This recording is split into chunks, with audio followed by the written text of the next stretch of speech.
School के खिलाफ नहीं, मसला उस राक्षस प्रिंसिपल के खिलाफ है जिसको तमीज नहीं बात करने की। उसने कहा सिर्फ एक ही पेरेंट्स को ऐसा लगता है, बाकी पेरेंट्स मुझे थैंक्स करते हैं। और तो आज ये पंडित जी आए हैं जिनको पंडित जी हम इतनी रिस्पेक्ट करते हैं, आज इनके मुंह से सुनिए कि उस प्रिंसिपल को तमीज बात करने की है कि नहीं है। जनाब, मैं भी 2-3 बार गया वहाँ पर, मिलने नहीं दिए, बोले आप मेल कर दो पहले। फिर मैंने 2-3 बार भी मेल की तो कुछ मतलब कोई रिप्लाई नहीं आ रहा है।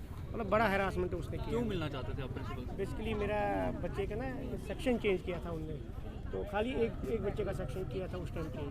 तो उस टाइम भी यही मतलब क्योंकि मेरे बच्चे का एक्सीडेंट हुआ था, वो डिप्रेशन में मतलब हो गया था उस टाइम वो, तो वो नहीं मान रहा था स्कूल, मुझे ज़बरदस्ती जाना पड़ा।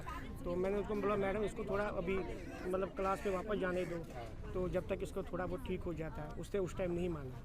तो बात ये बैकग्राउंड आपसे सुनिए, बताइए। मेरे बच्चे से भी बैकग्राउंड पूछा गया और ये भी बोला गया कि खड़े करके क्लासरूम में कि अच्छा तुम्हारी मदर एस्ट्रोलॉजर है, क्या समझती है अपने आप को, कोई एटिकेट्स नहीं सिखाए हैं, बात करने की तमीज़ नहीं सिखाई है।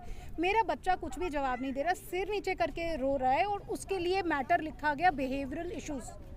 अब हम पूछ रहे हैं, आप बताओ तो सही बिहेवियरल इश्यूज़ कौन से हैं। कोई एक प्रूफ लेके आओ, कोई टीचर खड़ी करो, कोई पुरानी टीचर कोई जो बताए कि उसके बिहेवियरल इश्यूज़ हैं। तो उसके लिए वो कह रहे हैं कि मतलब वो बच्चे का मिसबिहेवियर है और कोई उनके पास जवाब नहीं है। इवन ये बोल रही है ना हम 6-6 साल 8-8 9-9 साल पुरानी है। तो जैसे मैम ने अपनी कैंसर रिपोर्ट दिखाई है ना, तो मैं तो ज़रूर कहूँगी कि ये लोग भी अपना वो एक्सपीरियंस दिखाएं केसी में, अगर ये इतने सालों से यहाँ पर हैं। तो कोविड के टाइम पर आई हुई टीचर्स हैं, 2-1 को छोड़ के।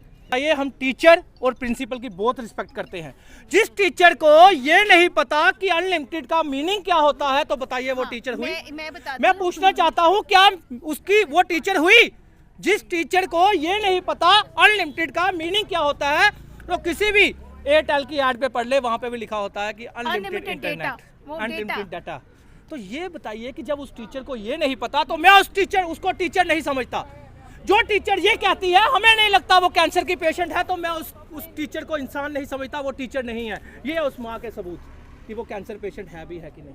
अरे शर्म आनी चाहिए ऐसे लोगों को जिनको चापलूसों को आपने आगे किया। टीचर का काम होता है शिक्षा देना, टीचर का काम होता है जिन बच्चों के पैसे वो अपने बच्चों को घर में जाके खिलाते हैं उनकी रक्षा करना, उनको सेव करना, उनको डिसिप्लिन सिखाना, उनको हर चीज सिखाना, ना कि सस्पेंशन करना, ना कि अनलिमिटेड के लिए सस्पेंशन करना।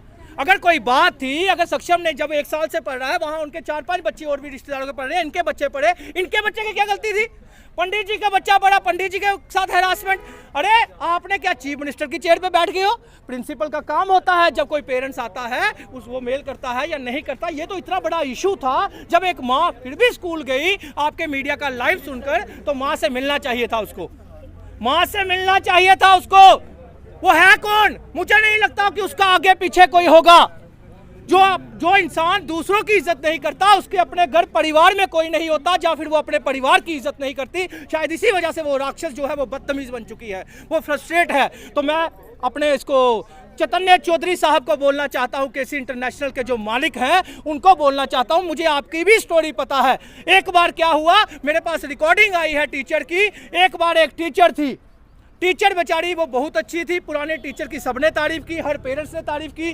वो टीचर प्रेग्नेंट थी, 8th क्लास के बच्चे को पढ़ा रही थी। चैतन्य चौधरी का बेटा वहां पढ़ता था, चैतन्य चौधरी का बेटा वहां पे पढ़ता था। तो टीचर की, चैतन्य चौधरी की माता जी की कॉल आती है रिसेप्शन पे। उस टीचर को बुलाया जाता है कि आप बच्चों को समझाइए कि जब भी किसी के घर में जाना है तो डिसिप्लिन रखना है, मिसबिहेव नहीं करना, बिहेवियर के साथ अच्छा बर्ताव करना है। तो उस टीचर ने बेचारी ने बोल दिया क्लास में। तो चैतन्य चौधरी का बेटा 8th क्लास में उस टाइम पढ़ता था, उसने घर जाके अपनी माँ को सुनाया। उसकी माता जी ने, यानी कि चैतन्य चौधरी जी की वाइफ ने फोन किया उस टीचर को कि तू कौन होती है बोलने वाली। तो जब चैतन्य चौधरी के बेटे को सिर्फ इतनी सी बात बोली कि सभी क्लासेस के बच्चों को बोला कि अच्छा बिहेव किया करो सबके क्लासों में जाके, तो गलत तो नहीं था। जब वो इतनी सी बात पे उसकी माँ भड़क गई, जिस बच्चे को बाहर निकाला गया, उस माँ का कंट्रोल देखिए, आज भी वो कंट्रोल में है और आज भी वो बेचारी सड़कों पे दर-बदर हो रही है। कहाँ पे है डीसी मैडम? किसका इंतजार कर रही है डीसी मैडम? या फिर डीसी भी इनकी गुलाम बन चुकी है, या फिर डीसी मैडम भी इनकी गुलाम बन चुकी है, या ऐसी चेयर पे बैठ चुकी है कि जिसकी कोई पावर ही नहीं केसी वालों के आगे।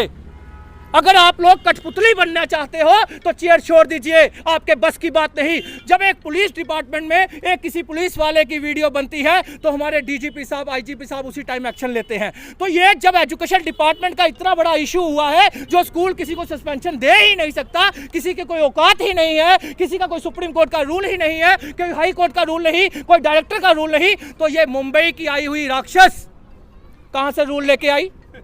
जो अपनी फैमिली संभाल नहीं पाई वो बच्चों को क्या संभालेगी? तो चैतन्य चौधरी को कहना चाहता हूं, क्यों सामने नहीं आ रहा? अगर सच्चा होता, सही होता, इस प्रिंसिपल के पास उसकी कमजोरी नहीं होती तो वो सामने आता और पेरेंट्स से माफी मांगता। तो हम इतना ही कहना चाहते हैं, जब तक ये चैतन्य चौधरी और उसकी जो प्रिंसिपल है, जो राक्षस, जब तक वो सामने नहीं आती, इस पेरेंट्स से माफी नहीं मांगती, तो मत सोचना कोई सिफारिशें हम सुन लेंगे और आपकी वजह से हम डर जाएंगे। माफी मांगी जाए पेरेंट्स से। अब पेरेंट्स की मर्जी है वो बच्चा वहां पढ़ाएं या ना पढ़ाएं। अगर किसी पेरेंट्स की इस माँ को किसी भी तरह की, सिर्फ इस माँ को नहीं, पूरे जम्मू कश्मीर के जितने भी बच्चे हैं जहां आपके स्कूलों में पढ़ते हैं, सभी प्रिंसिपल, सभी टीचर्स ये सुन ले, मैं आपकी बहुत रिस्पेक्ट करता हूं, लेकिन अगर इस राक्षस जैसा काम किसी ने किया तो मुझे वो दिन दूर नहीं, वो टाइम नहीं लगेगा कि उस बच्चों के खिलाफ आपकी फोटो भी दिखाने का। धन्यवाद।